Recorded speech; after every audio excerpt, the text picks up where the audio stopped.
as you can see, it's deep in the middle of winter here in northeastern Wisconsin, and you wouldn't think there would be any gardening going on in the third week in February, but Lawanda is busy potting up some geraniums, so let's check out what she's up to. One of the questions I'm asked most often is how to overwinter geraniums. They won't survive outside during our cold Wisconsin winters. In fact, they don't do well under about 45 degrees Fahrenheit. So if you want to save them from year to year, they need to be brought indoors. There are a few reasons why people might want to overwinter geraniums. One is to save money. Once you buy them, you don't need to buy them again if you can overwinter them. Next spring, you don't need to shop again. You can just put your geraniums outdoors again when the time comes. Second is for sentimental reasons. Maybe someone you love gave you the geranium, or it reminds you of someone that you love, and you just want to keep that plant around from year to year. Third is for color. I really like this pink geranium here, but I have a hard time finding geraniums in this color.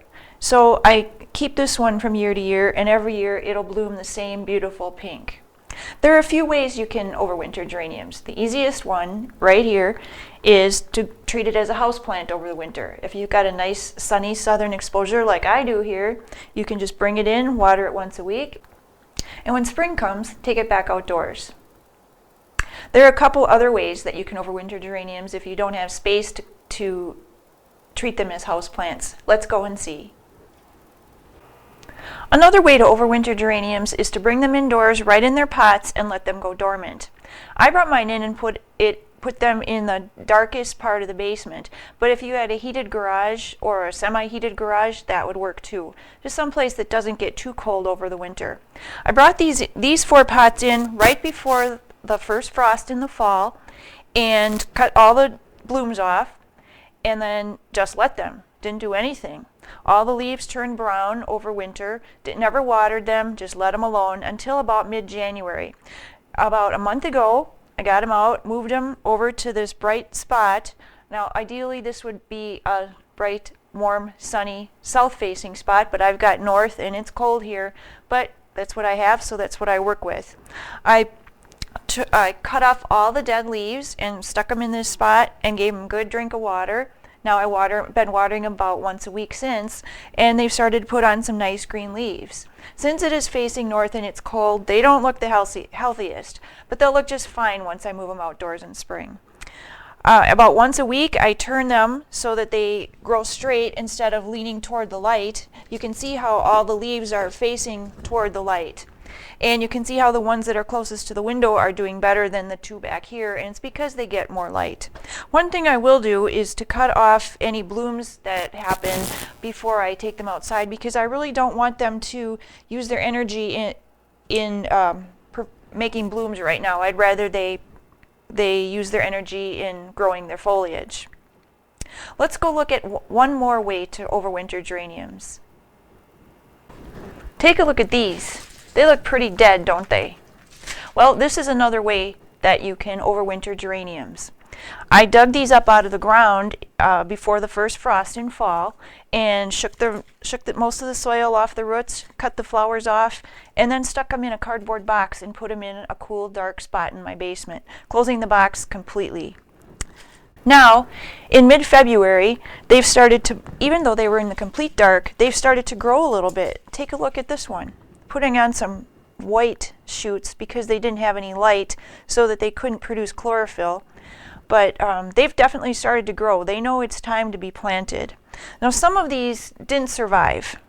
This one, for example, is so light I can tell it's not going to make it even if I pot it up. This one's dead. Some of them have just a little bit of a bud on them. Like this one, there's a little bud, so I know this one's probably going to make it. What I'm going to do now is pot them up, but first I'm going to remove all the dead leaves and maybe cut back, if they're too tall, I might cut back some of these long stems like this. And I'm going to pot them up in the pots that I'll later move them outdoors when spring comes. First, I'm going to ask Ronnie to pour some potting soil into my bucket here.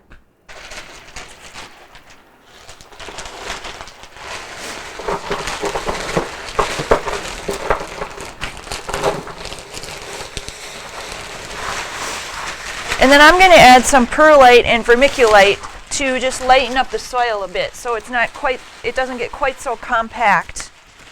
You got to be careful not to breathe this stuff. You don't want to breathe the dust. And it's not an exact science. I just put in whatever I feel like. I'm also going to add some slow release fertilizer to the pots so that I don't need to be fertilizing them throughout the summer. Next, I'll mix everything together.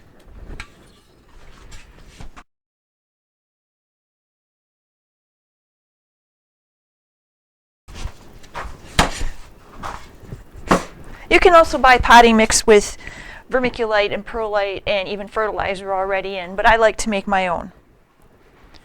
The first thing I'm going to do is put a coffee filter in the bottom of the pot.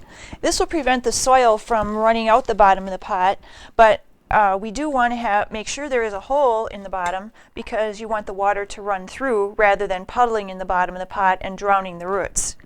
Next, I'm going to put some filler in there because I don't think a couple geraniums needs quite this big of a pot, and I can cut back on how much potting soil I have to buy if I have some filler in there. Also, this helps with drainage so that the soil doesn't compact in the bottom of the pot. One thing I often use is a pop can in the bottom, especially when I have huge containers.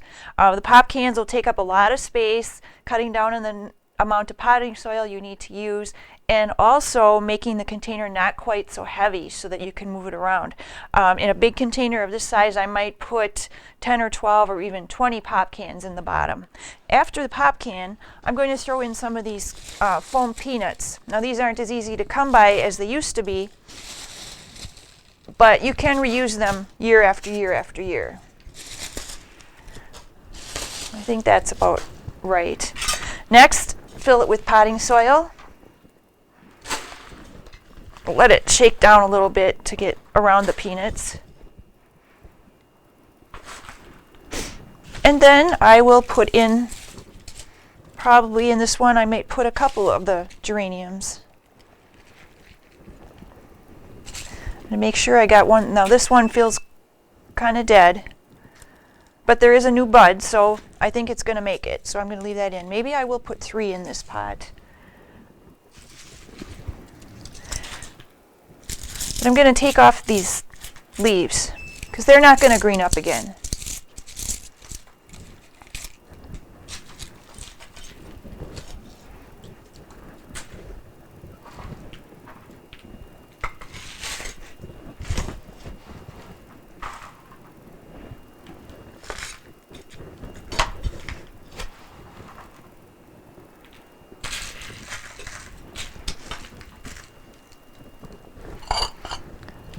And all it's left to do is give it a nice drink of water. And I'll move it over by my north exposure since I don't have a south exposure, and wait for the first nice day in spring to take it outdoors.